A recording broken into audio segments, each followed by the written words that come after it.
আউযুবিল্লাহি মিনাশ শাইতানির রাজিম বিসমিল্লাহির রহমানির রহিম। আলহামদুলিল্লাহ, মহান আল্লাহর দরবারে কোটি কোটি শুকরিয়া। আল্লাহ যে সবাইকে এক জায়গায় হওয়ার তৌফিক দান করছে। আচ্ছা শোনেন, আপনাদের প্রশ্ন দুইটা দেয়া ছিল, আপনারা অনেকেই হাতের লেখা জমা দিচ্ছেন। আজকে একটু খাতাগুলো নিয়ে একটু কিছু বলবো, হ্যাঁ? সবাই একটু খেয়াল করেন, আমি স্ক্রিন শেয়ার দিচ্ছি, খাতা দেখি আর কথা বলি।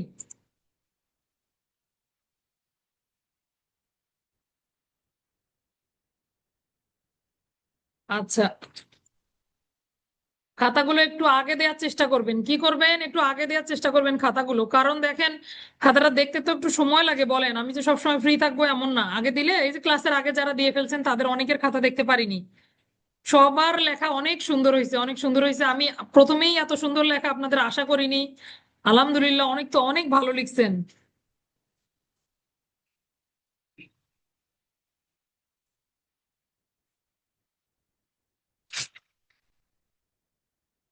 আচ্ছা, এই ছিল খাতা, শুরুর খাতাটা ছিল এইটা। আপনারা ভালো দেখতে পাচ্ছেন কিনা জানি না, একটু কষ্ট করে দেখেন আর কি। আচ্ছা, এটা কোন দিকে থাকলে ভালো হয়? এদিকে থাকলে ভালো হয়। প্রথম খাতাটা ছিল আব্দুর রহমান ভাইয়া, ওনার খাতা। জনসাধারণ এবং পুলিশ, জনসাধারণ যখন কখন পুলিশ এবং প্রশ্ন ছিল কি, জনসাধারণ কখন পুলিশ এবং ম্যাজিস্ট্রেটকে সাহায্য করতে বাধ্য থাকবে। দেখেন, জনসাধারণ বানানটা কিন্তু ভুল হয়েছে, ঠিক আছে?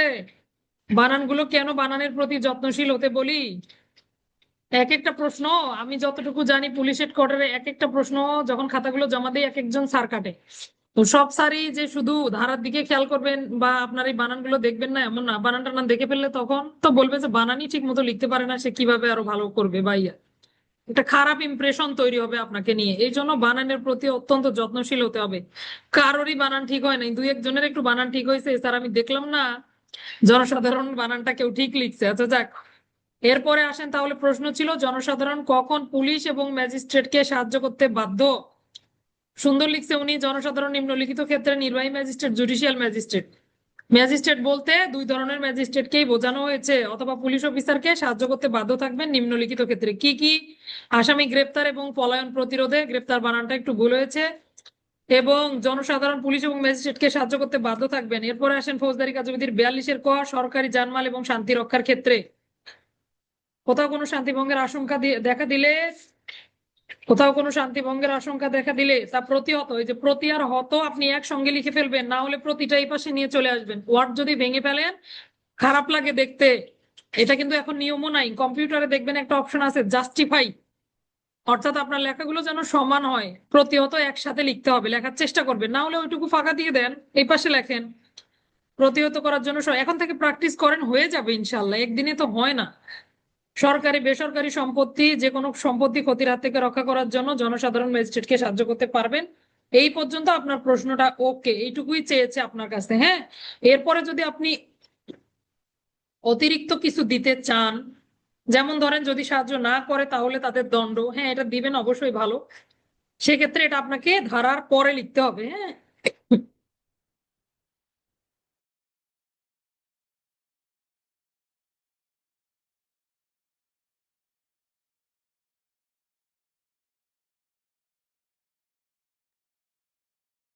তাহলে অতিরিক্ত যদি কোনো তথ্য আমরা দিতে চাই সেটা ধারা ব্যবহারের পরে লিখবো, ঠিক আছে? আরেকজনের খাতাটায় যাই। জনসাধারণ কোন ক্ষেত্রে পুলিশ এবং ম্যাজিস্ট্রেটকে সাহায্য করতে বাধ্য। ছোট করে লিখছে, খুবই ছোট করে, খুবই সুন্দর হয়েছে। অল্প লিখবেন, অল্প লিখবেন, মানে আপনার লেখাও ভালো হবে, তাড়াতাড়িও আপনি শেষ করে ফেলতে পারবেন। এই যে সবার প্রশ্ন নিয়ে অভিযোগ, এত প্রশ্ন এত প্রশ্ন, আপনাকে 4-5 পাতা লিখতে বলছে কে? আপনি ছোট করে লেখেন না। ফৌজদারি কার্যবিধি যদি পুরোটাই মুখস্থ করে যান, পুরোটাই আপনার খাতা লেখার সুযোগ আছে? নাই। তাহলে কি করতে হবে? সংক্ষেপে লেখার চেষ্টা করতে হবে, এটা শিখতে হবে কিভাবে প্রশ্ন শর্ট করা যায়। যত কম লিখবো, তাই বলে একেবারে খুবই কম না, যত কম লিখবো তত ভালো। কারণ কি, প্রশ্ন তো অনেকগুলো থাকে, এতগুলো প্রশ্ন আপনাকে সুন্দর করে লিখতে হবে না, অ্যাটেন্ড করতে হবে না। আমি বলছি নম্বরের দিকে তাকাবেন, যে কোনো প্রশ্ন যখন লিখবেন ডান দিকে যে নম্বর থাকবে নম্বরের দিকে দেখবেন কোনটাতে কত নম্বর। তাহলে আপনি মোটামুটি 3 নম্বরের জন্য, এর থেকে বেশি লেখার অত দরকার হয় না, 1 পাতা লিখলেই 3 নম্বরের জন্য যথেষ্ট। আচ্ছা, এরপরে আসেন তাহলে। এই গেল, সুন্দর লিখছে সে, ভুল টুল তেমন একটা পাই নাই। এরপরে আসেন গ্রাম প্রধান, হিসাব নবিশ, জমির মালিক কোন বিষয়ে পুলিশ এবং ম্যাজিস্ট্রেটকে সংবাদ দিবেন। এই এই জায়গাগুলো যেগুলো আপনার ফৌজদারি কার্যবিধির বিভিন্ন জায়গায় ধারা দেয়া আছে, ধারার সঙ্গে 1 2 3 করে পয়েন্ট দেয়া আছে, এগুলো পয়েন্ট আকারে লিখতে চেষ্টা করবেন। আপনি যদি 1 2 3 লেখেন ভুল নাই, কিন্তু ধারায় যদি ক খ থাকে আপনাকে ক খ ব্যবহার করা উত্তম, ধারায় যদি 1 2 3 থাকে আপনার 1 2 3 ব্যবহার করা উত্তম। তাই তার মানে যে আপনি ক খ 1 2 3 লিখলেন এরকম আবার ভুল তারা ধরবে না, কিন্তু আপনাকে নিচে যে ধারাটা আপনি লিখবেন এই ধারাটা কয় লিখতে হবে, ক্ষয় লিখতে হবে, যা থাকবে তাই লিখতে হবে। বুঝাইতে পারছি? মনে করেন 42 ধারার কথাগুলো কেউ 4টা পয়েন্টে লিখবে, সে 1 2 3 4 4টা পয়েন্ট সে লিখতেই পারে, কিন্তু নিচে ধারা দিতে হবে 42-এর ক খ, অথবা শুধু 42। বুঝাইতে পারছি? এভাবে লিখতে হবে।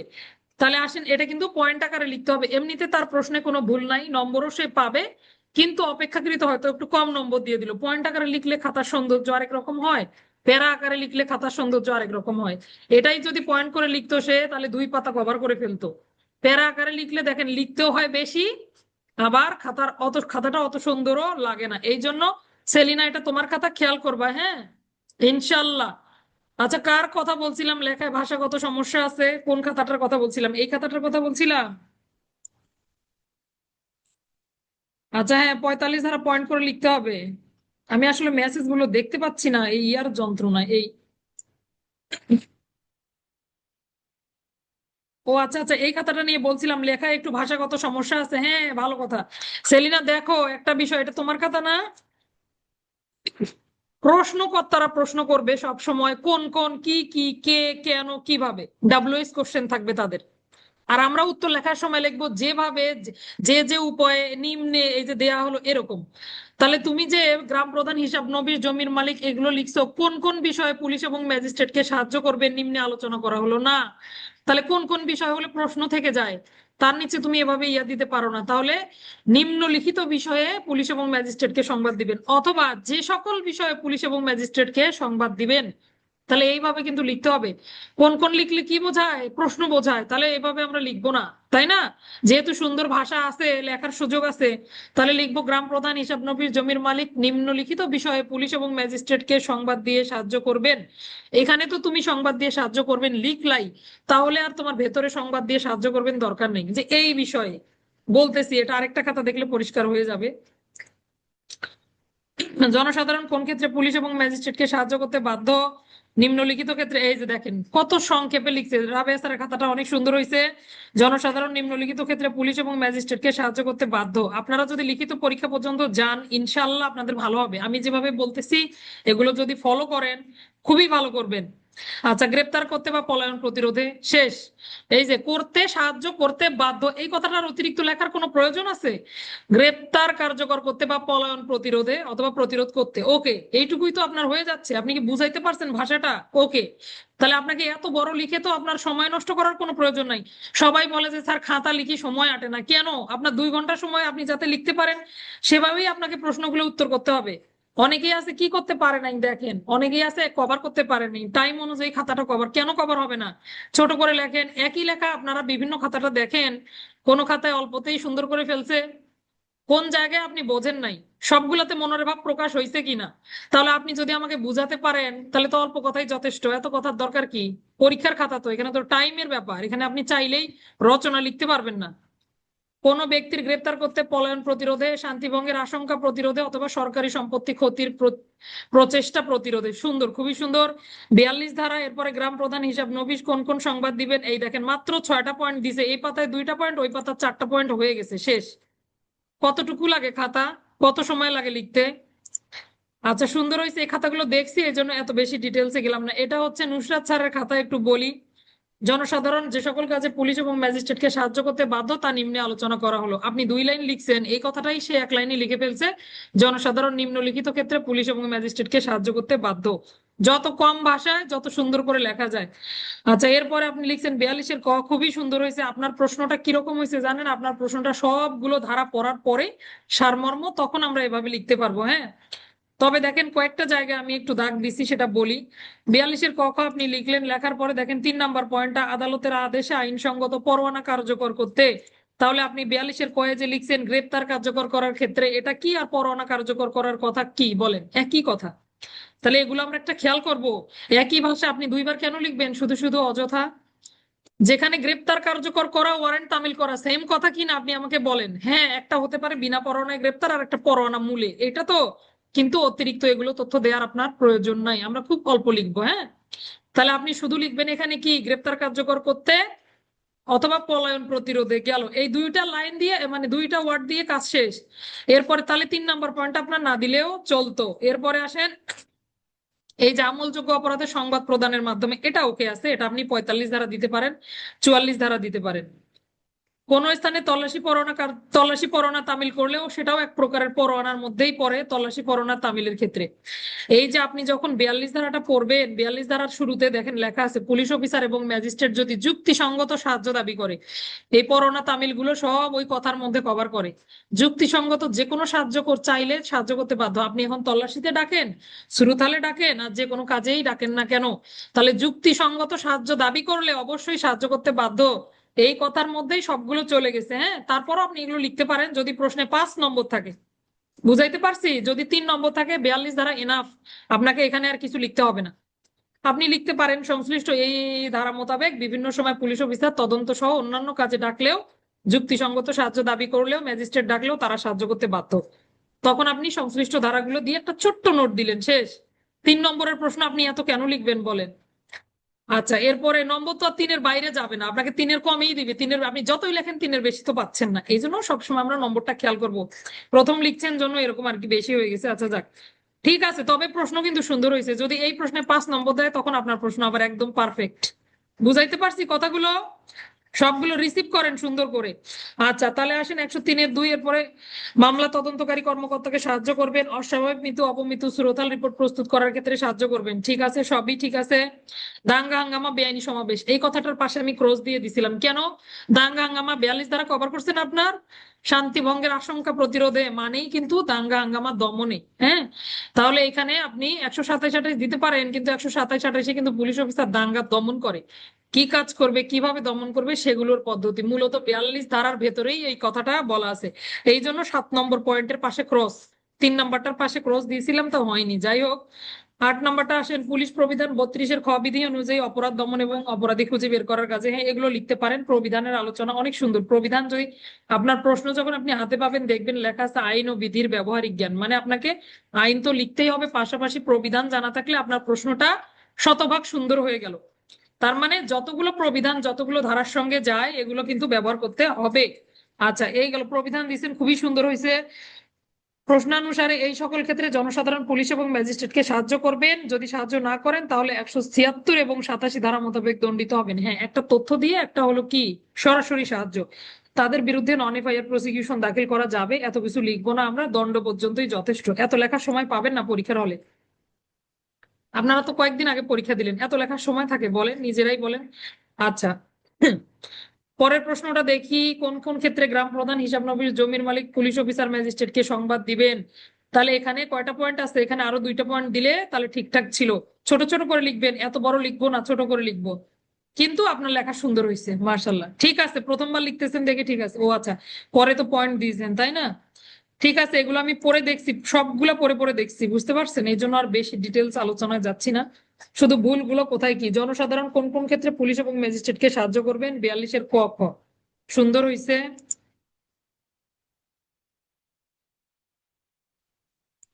এই খাতাটা কাটছিলাম, তারপরের এইটা ছিল। আচ্ছা, এবার আসি ইদ্রিস ভাইয়ের খাতাটা, লেখা দেখেন কি সুন্দর, মুক্ত দানার মতো চকচক করতেছে। শোনেন, যাদের লেখা ভালো না, একটু খারাপ, তারা কিন্তু মন খারাপ করিয়েন না, তাদেরকে একটু কি করতে হবে, বেশি বেশি লিখতে হবে। ঠিক হয়ে যাবে ইনশাল্লাহ। কিভাবে লিখবেন একটু বলি, আপাতত বাংলা লাইন টানা খাতা নিয়ে একটু প্র্যাকটিস করতে পারেন। লেখাগুলো চাপাচাপি করবেন, মানে খুব একটার গায়ের উপর আরেকটা এরকম না। এই যে যেমন দেখেন ওনার প্যারা থেকে প্যারাগুলো আলাদা করা যাচ্ছে, তাই না? দেখেন একটা প্যারা থেকে আরেকটা প্যারা কিন্তু আলাদা করা যাচ্ছে। সুন্দর, 2 প্যারার মধ্যে একটা আইডিয়াল গ্যাপ। প্যারা যখন লিখবেন তখন এই 3-4 লাইন আপনি কাছাকাছি লিখবেন, আবার একটু ফাঁকাটা একটু সামান্য বেশি দিবেন, আবার একটা লাইন লিখবেন। তাহলে কি হলো, মাঝে মাঝে চাপাচাপি, আবার ফাঁকা, আবার চাপাচাপি, দেখতে কিন্তু খুবই সুন্দর লাগবে। এগুলো লেখার একটু টেকনিক। গুগলে সার্চ করবেন, হাতের লেখা ভালো করার উপায় দেখবেন, বহু টিউটোরিয়াল আছে, 2-একটা দেখে দেখে প্র্যাকটিস করবেন। সবচেয়ে সুবিধা হলো একটা লাইন বারবার লেখা। ধরেন আমার সোনার বাংলা আপনি লিখলেন, এই লাইনটাই 4-5 বার লেখেন, 6 বার লেখেন, 7 বার লেখেন, দেখবেন সবগুলো অক্ষর আপনার গোটা গোটা হয়ে গেছে। বেশি না, 1 মাস যদি কেউ প্র্যাকটিস করে যে আমি লেখা ভালো করব, সম্ভব। তবে মন প্রাণ দিয়ে চাইতে হবে তাকে। আপনার খাতায় কোনো ভুল ত্রুটি পাইনি, সুন্দর, মাশাল্লাহ, খুবই সুন্দর হয়েছে। উনি 42 ধারাটা আগে একটু বর্ণনা করে পরে ক খ লিখছে, এটাও ওকে। সবার রাইটিং স্টাইল একরকম হতে হবে এমন কোনো কথা নাই, পারফেক্ট হলেই হইলো, বুঝতে পারছেন? খুবই সুন্দর হয়েছে। আচ্ছা, এটা কার খাতা? মালিহার খাতা, অনেক সুন্দর লিখছে সে। আমি তাকে ওইভাবে দেখিও নি, জানাও নাই, তবে খুব সুন্দর লিখছে, লেখাও খুব সুন্দর।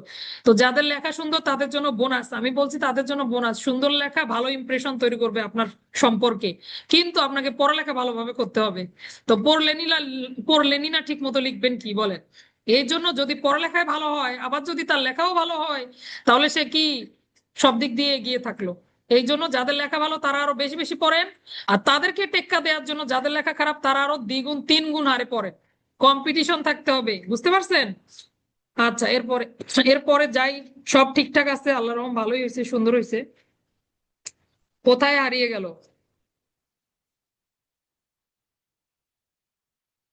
আর খাতাগুলো দেখা যাচ্ছে না কেন? আচ্ছা, আচ্ছা, এইটাতে যাই। ইদ্রিস ভাইয়ের খাতা তো দেখছি। আচ্ছা, এইটা কার খাতা? এই খাতাটা আমি বলতে পারলাম না, এই খাতাটা কার? নামটা আমি লেখেন না কেন খাতায়? আমি যে নাম লিখতে বলি। এই লেখাটাও অনেক সুন্দর হয়েছে, দেখেন। সে কত সংক্ষেপে সবকিছু তুলে ধরছে। এই যে 1 নং প্রশ্নের উত্তরের আগে স্টার দেওয়া যাবে না, হ্যাঁ, এগুলো সাংকেতিক চিহ্ন ব্যবহার করা যাবে না। এই যে বাম দিক থেকে 1 নং প্রশ্নের উত্তর শুরু করছে, তারপরও লেখাটা সুন্দর লাগতেছে কেন বলেন? ইউনিক লেখা। সে একদম বাম থেকে শুরু করছে, 1 নং প্রশ্নের উত্তর ডান দিকে লিখতে ধারা। খারাপ কি? একটা বামে একটা ডানে, কত সুন্দর লাগতেছে দেখতে। তো প্রত্যেকটা মানুষের লেখার আলাদা আলাদা সৌন্দর্য আছে। লেখা আপনার সবার হুবহু একরকম হতে হবে, আমার মতোই হতে হবে এমন কোনো কথা নাই। যার যার লেখার আলাদা আলাদা সৌন্দর্য, তবে আপনার যতটুকু সেটাই আপনি সাজিয়ে গুছিয়ে লেখেন, ইনশাল্লাহ ভালো হবে। দেখেন কত সুন্দর করে ছোট ছোট লিখছে। সে 3টা পয়েন্ট দিছে, কোনো সমস্যা নাই, 42 ধারা এটা দেয়া যাবে। তবে হ্যাঁ, আপনি যদি এখানে 2টা পয়েন্ট দেন তাহলে 1 2 না দিয়ে ক খ দেওয়া ভালো, কারণ 42 ধারায় কিন্তু ক আর খ আছে, বুঝতে পারছেন? এটাই বুঝাইতে চাইছি। আপনি যদি পয়েন্ট আকারে লেখেন 1 2 3 4ও লিখতে পারতেন, সমস্যা নাই। তবে শুধু 42 ধারা ব্যবহার করলেন বা 42-এর ক খ লিখলেন নিচে। আর যদি উপরেই ক খ ব্যবহার করেন তাহলে কিন্তু স্যাররা ধরে নিবে যে তারা উপধারা ব্যবহার করছে। তখন আপনার কি করতে হবে? 42-এর ক খ লিখতে হবে। এগুলো সব ঠিকঠাক আছে। 45 ধারা কত সংক্ষেপে লেখা যায় দেখেন। তাহলে সে যদি এইভাবে লেখে তার খাতায় কি নম্বর দিবে না? অবশ্যই নম্বর দিবে। আর আপনারা যদি প্যারা প্যারা করে অনেক বড় করে 3 পাতা জুড়ে লেখেন, আপনিও নম্বর পাবেন, বরং আপনি আরো কম পেতে পারেন। তাহলে আপনি অল্প লেখেন, লেখাটা সুন্দর করে গোটা গোটা লেখেন, মাশাল্লাহ হয়ে গেল। এটাই বুঝাইতে পারি না, বহুবার বলছি ক্লাসে, গতবার যারা পরীক্ষা দিল বলছি যে এত বেশি লিখিয়েন না। এত লিখতে গেলে তো আপনার একদম মানে চাইতে ধরেন আপনার নারী শিশু আইন, তারা শিশু আইনে বিচারের পদ্ধতি পর্যন্ত আপনি যদি তুলে দেন, অথবা আপনি যদি অন্য আইন নিয়ে আসেন, 3 4টা আইন নিয়ে এসে জটিল করে ফেললেন। আপনাকে তো পিএইচডি করতে বলেনি, আপনাকে বলছে এইটা কি আপনি এটাই বলেন। আপনি বললেন এটা কি ওটা কি তার ওই পাশেরটা কি, তাহলে কিভাবে হবে বলেন? এত বেশি না, একটু আপনি সামান্য একটু দিতে পারেন। তাও আমি কি বলছি, যেই প্রশ্নে মনে করেন 5 নম্বর, তো আপনি লেখার পর আপনার নিজেরই পছন্দ হচ্ছে না যে এটাতে কি 5 নম্বর দিবে আমাকে, তখন আপনি একটা নোট দেন অথবা একটা উদাহরণ দেন, তাহলে আপনার প্রশ্নটা সুন্দর একটা মানসম্মত প্রশ্ন হলো। সবগুলো প্রশ্নেই নোট থাকতে হবে, উদাহরণ থাকতে হবে এমন কোনো কথা নেই। ঠিক আছে, বুঝাইতে পারছি?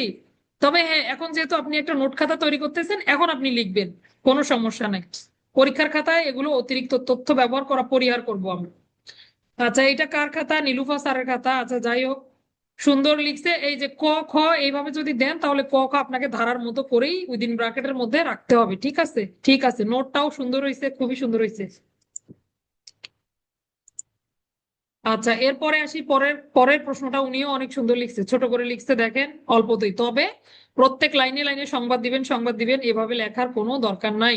আপনি তো উপরেই লিখে ফেললেন যে নিম্নের এই এই সংবাদগুলো দিয়ে সাহায্য করবেন বা এই সংবাদ দিবেন, তাহলে পরে কি লিখবেন? দুর্দান্ত প্রকৃতির চোরাইমাল থাকলে সেই ব্যক্তি সম্পর্কে, বেআইনি সমাবেশ, দাঙ্গা হাঙ্গামা সম্পর্কে, এইভাবে লিখবেন। তাহলে আপনার সংবাদ দিবেন কথাটা বারবার আমরা ব্যবহার করব না, বা একই কথা বারবার ব্যবহার করলে খারাপ দেখায়, খাতার গুণগত মান কমে যায়।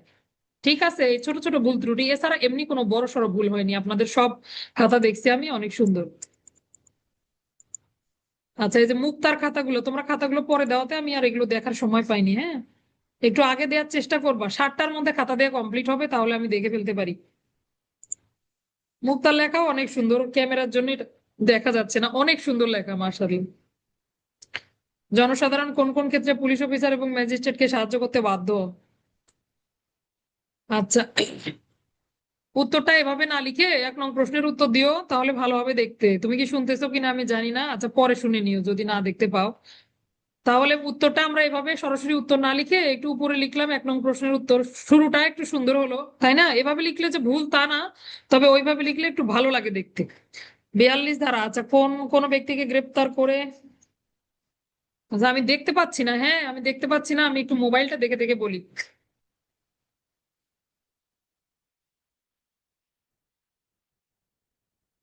এটা পাতা আবার দেখা যাচ্ছে, যা থাক।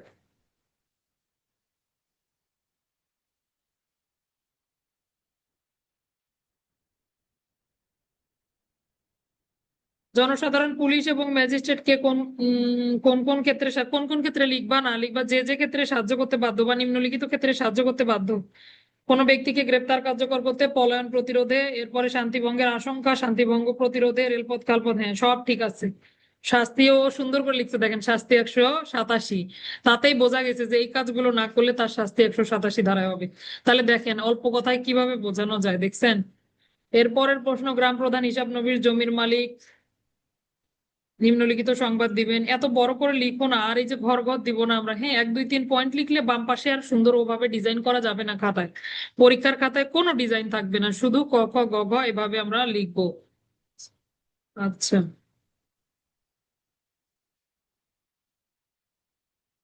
উম,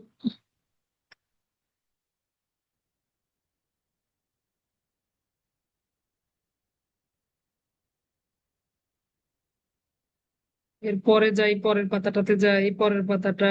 শান্তি শৃঙ্খলা রক্ষা প্রতিরোধে সম্পত্তির প্রতি নিরাপত্তা, নির্বাহী ম্যাজিস্ট্রেট ও নিযুক্ত, যেই ব্যক্তিকে নিযুক্ত করবেন সেই ব্যক্তি সংবাদ সরবরাহ করবেন। সুন্দর, খুবই সুন্দর হয়েছে। সবার আপনাদের লেখা ঠিক আছে, মোটামুটি সবগুলো লেখাই অনেক ভালো হয়েছে। কত নম্বর ছিল আপনাদের খাতায়? সবাই 5 নম্বর পাওয়ার মতন ভালো করে লিখছেন, অনেক। 7-এর মধ্যে ধরেন 5 দিবে আপনাকে সর্বোচ্চ। আচ্ছা, এটা কার খাতা? সালেহার খাতা। এই যে এগুলো আমি দিতে নিষেধ করছি, হ্যাঁ এই যে এরকম ডিজাইন থাকবে না খাতাতে, কোনো ডিজাইন না। ধারার নিচে আন্ডারলাইন করে ফেলবা, ধারার নিচে আন্ডারলাইন করলে দেখতে সুন্দর লাগে। যত গাইড বই আছে দেখবেন ধারার নিচে আন্ডারলাইন অথবা ধারাটা বোল্ড করে দেয়া আছে। তাহলে ধারার নিচে আন্ডারলাইন এগুলো দেওয়া যাবে না। এগুলোও ঠিক আছে, এই যে ছোট ছোট করে লিখছে, সুন্দর হয়েছে। যাদের খাতাগুলো ভালোভাবে দেখতে পারলাম না, ক্লাস শেষে দেখবো আমি, কোনো চিন্তার কারণ নাই। আচ্ছা বাদল, আমার ব্যাচমেট, তুমি এভাবে বাংলা খাতায় লিখো না, হ্যাঁ তুমি আমাকে ক্লাসে যে পড়াটা আপনারা দিবেন সেটা বাংলা খাতায় দিবেন না, সেটা সাদা খাতায় দিবেন। আপনি রুমে যেটাতে প্র্যাকটিস করবেন বাংলা খাতায় লেখা আপনি প্র্যাকটিস করতে পারেন, কিন্তু আমাকে যখন খাতা দিবেন তখন সাদা খাতায়। তাহলে হবে কি, আপনার দুইটাই প্র্যাকটিস থেকে গেল, ঠিক আছে? এই পর্যন্তই ছিল খাতা দেখার ক্লাস, আমরা এবার মূল ক্লাসে যাব। হ্যাঁ দেখেন, আপনাদেরকে একটা, যাদের মোবাইলে সমস্যা, ক্লাসে জয়েন করতে পারেন না, তাদের ফোনটা রিস্টার্ট দিতে হবে, নেটওয়ার্কটা পাল্টাতে হবে। হ্যাঁ নেটের প্রবলেম। আজকে কি আপনারা আমাকে ভালো শুনতে পাচ্ছেন? উপরে ওই যে দেখেন কি লাগায় নিচে একটা, এখন আল্লাহর রহম ভালো শুনতে পাবেন। আচ্ছা, আসেন আমরা ক্লাসে যাই। আপনাদেরকে একটা, ধন্যবাদ ধন্যবাদ তানিয়া তোমাকে। মেসেজ দিতে পারবেন আপনারা। পড়া শেষ করে আমরা তারপরে মাইক্রোফোন গুলো খুলে দেবো ইনশাল্লাহ, তখন আমরা সবার কথা শুনবো, কার কার মনে কি কি দুঃখ আছে। এখন আসেন আপনাদেরকে দেখেন, আমি একটা ফৌজদারি কার্যবিধির যে সংশোধনী, সেই সংশোধনীর অল্প কয়েকটা ধারা দিছি, অনেকগুলো সংশোধনী আছে, হ্যাঁ সব লিখে শেষ করতে পারিনি অন্যান্য ব্যস্ততার কারণে। যতটুকু পেরেছি আপনাদেরকে দিয়েছি। আপনারা কি করবেন, এটা একটু দেখছেন সবাই, আমি বলছিলাম কিন্তু যে এটা পরে ক্লাসে আসতে, পরে ক্লাসে আসবেন। এটা পরে আমি যে পড়া দেবো আগামীকালকে, যেটা পড়াবো আগের দিনই সেটা আপনাকে একবার রিডিং করে আসতে হবে। এটা একটা ভালো ছাত্রের বৈশিষ্ট্য। আপনারা কি ভালো ছাত্র না খারাপ ছাত্র? অবশ্যই ভালো ছাত্র। তাহলে ভালো ছাত্র হলে আমার কথা শুনতে হবে, ঠিক আছে?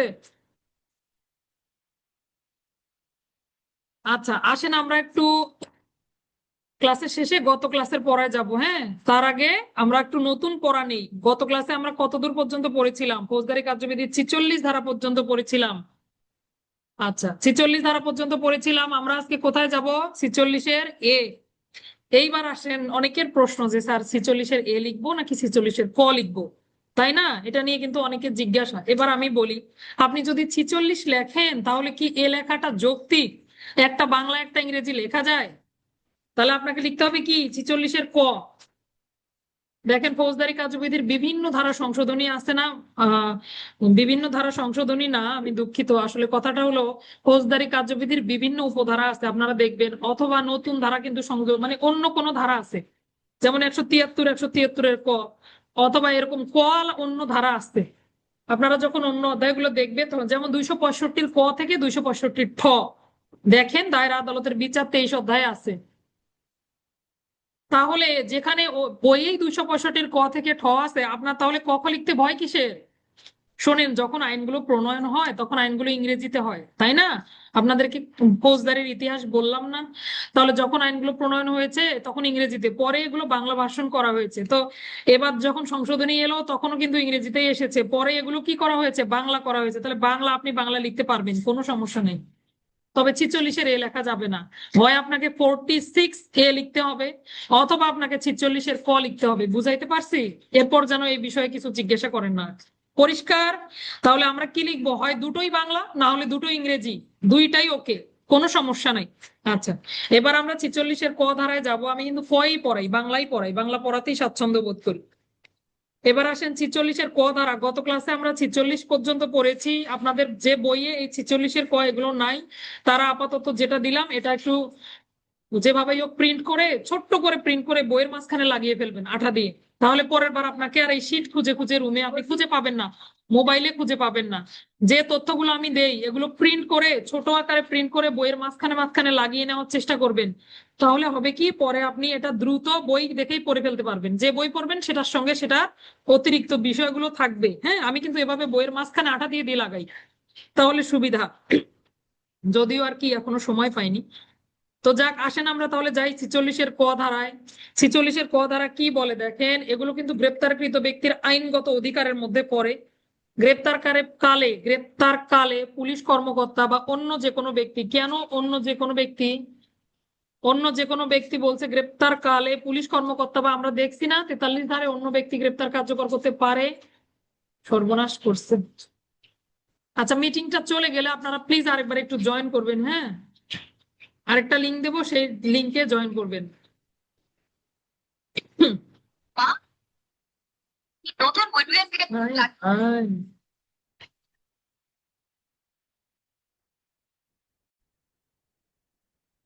তাহলে আমরা 46-এর ক পড়তেছি। 46-এর ক নতুন ধারা, অর্থাৎ নতুন যে ধারা সংযোজন হয়েছে তার মধ্যে প্রথম প্রথম যে ধারাটা 46-এর কয় হলো গ্রেপ্তারের প্রক্রিয়া এবং গ্রেপ্তারকারী কর্মকর্তার দায়িত্ব বা কর্তব্য। গ্রেপ্তারের প্রক্রিয়া, কিভাবে গ্রেপ্তার করবেন, এবং গ্রেপ্তারকারী কর্মকর্তার কর্তব্য। সর্বপ্রথম হলো পুলিশ কর্মকর্তা অথবা অন্য যে কোনো ব্যক্তি, আমরা দেখলাম না 43 ধারে অন্য ব্যক্তিরাও কি করতে পারে, পরোয়ানা কার্যকর করতে পারে। অন্য যে ব্যক্তি গ্রেপ্তার কার্যকর করছেন তিনি কি কি করবেন, তার কাজ কয়টা দেখেন, তার কিন্তু 6টা কাজ। কয়টা কাজ? 6টা কাজ। 6টা কাজের মধ্যেই আবার গয়ে আবার বলা আছে আরো অনেকগুলো কথা বলা আছে। তাহলে 6টা কাজ, প্রথমে আমরা 6টা কাজ শিখবো, তারপরে ভিতরের জিনিসগুলো একটু নেবো, একবার শুধু রিডিং করে নিব। এত বেশি আমাদের লেখারও সুযোগ হবে না, শুধু জানবো যে কোন ধারায় কি বললো আমাদেরকে। তাহলে আসেন 46-এর ক। 46-এর কয়ে কি, তাহলে গ্রেপ্তারকারী যে পুলিশ অফিসার তিনি কি করবেন, তার দায়িত্ব কি, এবং গ্রেপ্তারের প্রক্রিয়াটা কি। তাহলে আসেন সর্বপ্রথম শিখি, আইডি কার্ড কি থাকবে তার সঙ্গে, তিনি একটা সঠিক, দৃশ্যমান, স্পষ্ট পরিচয় বহন করে এরকম একটা পরিচয় পত্র সাথে রাখতে হবে। তো এত ভাষা না বলে আমি যদি লিখি পরিচয় পত্র সাথে রাখবেন, হয়ে গেল। তাহলে প্রথমটা কি, পরিচয় পত্র সাথে রাখবেন। এরপরে কি দেখেন, নিজের পরিচয় দিবেন। তাহলে প্রথমে পরিচয় পত্র সাথে রাখবেন, এরপর গ্রেপ্তার যাকে করবেন, গ্রেপ্তার যাকে করবেন তাকে কি করবেন, নিজের পরিচয় দিবেন, অথবা ওই ব্যক্তির আত্মীয় স্বজন যারা থাকলো, উপস্থিত যারা থাকলো তাদেরকে নিজের পরিচয়টা দিবেন। প্রয়োজনে পরিচয় পত্রটা দেখাবেন। তাহলে কয়টা কথা শিখলাম দেখেন, আইডি কার্ড সাথে রাখবেন অথবা পরিচয় পত্র সাথে রাখবেন। ওই ব্যক্তি যাকে গ্রেপ্তার করা হলো তাকে বা ও তার পরিবারের অন্য লোকদেরকে কি করবেন, তার পরিচয় পত্র দেখাবেন। নিজের পরিচয় দিবেন বা পরিচয় পত্র দেখাবেন। 80 ধারায়ও একই কথা বলা আছে। এবার আসেন একটি গ্রেপ্তারের মেমোরেন্ডাম তৈরি করবেন। মেমোরেন্ডাম অফ অ্যারেস্ট কি তৈরি করবেন, গ্রেপ্তারের মেমোরেন্ডাম তৈরি করবেন। আচ্ছা, গ্রেপ্তারের মেমোরেন্ডাম আবার কাকে বলে আপনারা একটু পরেই দেখেন। আপনাদের যে লেখা গ্রুপটা আছে না, রাইট টু রাইস, এই গ্রুপে আপনাদেরকে লিঙ্ক দিছিলাম, যারা যারা জয়েন করেননি জয়েন করে ফেলবেন। এখানে দেখেন আমি একটা গ্রেপ্তারের মেমোরেন্ডাম দিয়ে দিছি, আপনারা এটা বুঝতে পারবেন যে গ্রেপ্তারের মেমোরেন্ডাম আসলে কি জিনিস। এটা আলোচনা পরে আসতেছি। হ্যাঁ, তাহলে কয়টা কথা শিখলাম, 3টা কথা। সর্বপ্রথম তিনি পরিচয় পত্র সাথে রাখবেন, পরিচয় পত্রটা দেখাবেন, প্রথমে নিজের পরিচয় দিবেন, প্রয়োজনে পরিচয় পত্র দেখাবেন, এরপরে আসেন কি করবেন, গ্রেপ্তার যে করলেন এটার একটা মেমোরেন্ডাম তৈরি করবেন। এই মেমোরেন্ডামের ভিতরে কি কি থাকবে আমরা পরে আসতেছি। ঘ নাম্বারে যাব আমরা। ঘয়ে দেখেন, অভিযুক্ত ব্যক্তিকে যদি আপনি তার নিজের বাড়ি ছাড়া অন্য কোথাও গ্রেপ্তার করেন, হতে পারে না অভিযুক্ত ব্যক্তিকে আপনি ওই অভিযুক্ত ব্যক্তিকে তার বাড়ি ছাড়া যদি অন্য কোথাও গ্রেপ্তার করে ফেলেন, তাহলে কি করতে হবে, আপনি দেরি না করে অবশ্যই কত সময়ের মধ্যে, 12 ঘন্টা, এটা একটু দাগিয়ে রাখবেন। যখন এটা আপনি প্রিন্ট করে বের করবেন এই জায়গাটা দাগ দিয়ে রাখবেন। গ্রেপ্তারকৃত ব্যক্তিকে 12 ঘন্টার বেশি বেশি সময়, মানে দেরি না করে 12 ঘন্টার মধ্যে তার পরিবারের লোকজনকে জানাতে হবে, যদি আপনি বাইরে গ্রেপ্তার করেন।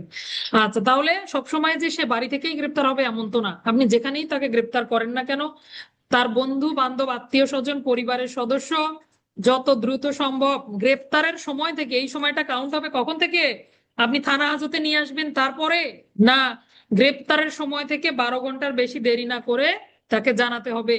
এই হলো এমসিকিউ। কত ঘন্টার মধ্যে তার পরিবারের লোকজনকে জানাতে হবে? 12 ঘন্টার মধ্যে। কখন থেকে? কোর্টে প্রেরণের পর থেকে, যেখানে গ্রেপ্তার করলেন গ্রেপ্তারের সময় থেকে, নাকি জেল হাজতে নিয়ে যাওয়ার পর থেকে? মানে দিয়ে রাখলো আবল তাবল, তখন আপনি কি লিখবেন, গ্রেপ্তার যেটা দেখবেন গ্রেপ্তারের সময় থেকে সেটা। তাহলে গ্রেপ্তার থানায় আনার 1 ঘন্টা পরে এরকম থাকবে। হ্যাঁ, এমসিকিউ গুলো সাধারণত ওরকম পেঁচিয়ে দেয়। তাহলে গ্রেপ্তারকৃত ব্যক্তিকে গ্রেপ্তারের সময় থেকে 12 ঘন্টার মধ্যে কি করতে হবে, তার বন্ধু বান্ধব, আত্মীয় স্বজনকে জানাতে হবে। এরপরে আসেন তারপরের কাজ কি আপনার, বলছে কি এটা গ্রেপ্তারের প্রক্রিয়া। এরপরে আপনার কাজ হলো তার শরীরে আঘাতের চিহ্ন আছে কিনা এটা আপনাকে দেখতে হবে, আপনি একজন গ্রেপ্তারকারী কর্মকর্তা। তখন আপনি কি করবেন, তাকে মেডিকেল অফিসারের কাছে নেবেন। তো মেডিকেল অফিসারের কথা, দুইজনের কথা বলা আছে। যদি সরকারি মেডিকেল অফিসার হয় ভালো, না হলে অন্তত রেজিস্টার্ড একজন মেডিকেল অফিসার হতে হবে। তার কি থাকতে হবে, ডাক্তারের উপরে তার রেজিস্ট্রেশন থাকতে হবে। তাহলে এই যে রেজিস্টার্ড বা নিবন্ধিত চিকিৎসক দিয়ে কি করতে হবে, তার চিকিৎসার ব্যবস্থা নিশ্চিত করতে হবে। এরপরে আপনাকে কি করবেন, মেডিকেল অফিসারের নিকট থেকে তার ডাক্তারের চিকিৎসা পত্রটা নেবেন, মানে সার্টিফিকেটটা নেবেন, যেটাকে আমরা এমসি বলি। হ্যাঁ, মেডিকেল সার্টিফিকেট বলি। আপনি এটা নিলেন, নেওয়ার পরে ওই ওই ব্যক্তির শরীরে আঘাতটা কেন লেগেছিল, আপনি গ্রেপ্তার করতে গিয়ে সে আঘাত পাইছে, তাহলে আরেক বিপদ হয়ে যাবে। হ্যাঁ, উনি কেন আঘাত পেলো, কিভাবে আঘাত পেলো, এই কারণটা আপনাকে লিপিবদ্ধ করতে হবে, আঘাতের কারণ নথিভুক্ত করে রাখতে হবে। এরপর আসেন, এটা গেল ও, এরপরে আসেন চ। চয়ে বলছে কি, গ্রেপ্তারকৃত ব্যক্তিকে তার পছন্দনীয় আইনজীবীর সাথে সাক্ষাতের সুযোগ দিতে হবে। পরিবার পরিজন, নিকট আত্মীয়র মাধ্যমে যদি সে আইনজীবীর সাথে দেখা করতে চায়, নিকট আত্মীয়র সাথে দেখা করতে চায়, আপনাকে সুযোগ দিতে হবে। এবার আসেন, এতগুলো পড়া আমরা মনে রাখবো কিভাবে, 6টা ওয়ার্ড দিয়ে মনে রাখতে পারবেন। প্রথমে হলো দেখেন কি কি কি রাখতে হবে, যা পরিচয় পত্রটা সাথে রাখতে হবে, পুলিশ আইডি কার্ড। হ্যাঁ, অর্থাৎ তার পরিচয় পত্র সাথে থাকবে। তিনি যখন গ্রেপ্তার কার্যকর করবেন তখন পরিচয় দিবেন, প্রয়োজনে পরিচয় পত্র দেখাবেন। এরপরে আসেন, গ্রেপ্তারের মেমোরেন্ডাম প্রস্তুত করবেন। তারপরে যদি এলাকার বাইরে গ্রেপ্তার করে, ওই ব্যক্তির বাড়ির বাইরে যদি গ্রেপ্তার করে, আত্মীয় স্বজনকে 12 ঘন্টার মধ্যে জানাবেন, গ্রেপ্তারের সময় থেকে 12 ঘন্টার মধ্যে জানাবেন। চিকিৎসার ব্যবস্থা করবেন, চিকিৎসার সার্টিফিকেট সংগ্রহ করবেন, শরীরে কেন আঘাতের চিহ্ন কারণ লিপিবদ্ধ করবেন, এবং তাকে আইনজীবীর সাথে দেখা করার সুযোগ করে দিতে হবে, অর্থাৎ তিনি তার পছন্দ মতো আইনজীবী নিয়োগ করতে পারবেন। তাহলে কি কি আরেকবার পড়ি, শুনবো কিন্তু, দেখি কার পড়া মুখস্থ হয় আগে। তাহলে সর্বপ্রথম পরিচয় পত্র সাথে রাখবেন। এই পরিচয় পত্রটা যখন তিনি গ্রেপ্তার করবেন তখন এটা দেখাবেন। গ্রেপ্তারের মেমোরেন্ডাম, ওই যে যেটা পাঠালাম, এই মেমোরেন্ডাম অফ অ্যারেস্ট, এটা তৈরি করবেন। এরপরে কি করবেন, যদি বাইরে গ্রেপ্তার করে থাকেন পরিবারের লোকজনকে জানাবেন 12 ঘন্টার মধ্যে। তারপরে কি চিকিৎসার ব্যবস্থা, তারপরে কি আইনজীবীর সাথে সাক্ষাতের সুযোগ বা নিকটাত্মীয়র সাথে সাক্ষাতের সুযোগ।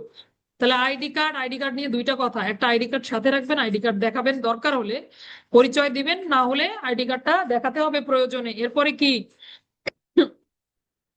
মেমোরেন্ডাম অফ অ্যারেস্ট, বলতে পারেন। হ্যাঁ, তাহলে মেমোরেন্ডাম অফ অ্যারেস্ট এটা তৈরি করতে হবে। এখতিয়ারাধীন এলাকার বাইরে হলে বাড়ির লোকজনকে জানাতে হবে। তারপরে চিকিৎসার ব্যবস্থা করতে হবে, তারপরে কি করতে হবে, আইনজীবী নিয়োগ করতে হবে। এই হলো 46-এর এ। এবার আসেন মেমোরেন্ডাম অফ অ্যারেস্টটা একটু আমরা দেখি, এটাতে কি কি আছে দেখেন। যদি বলে, এরকম প্রশ্ন দেয় যে গ্রেপ্তারের যে স্মারক তৈরি করা হয় অথবা যে মেমোরেন্ডাম তৈরি করা হয় সেটাতে কি কি বিষয় উল্লেখ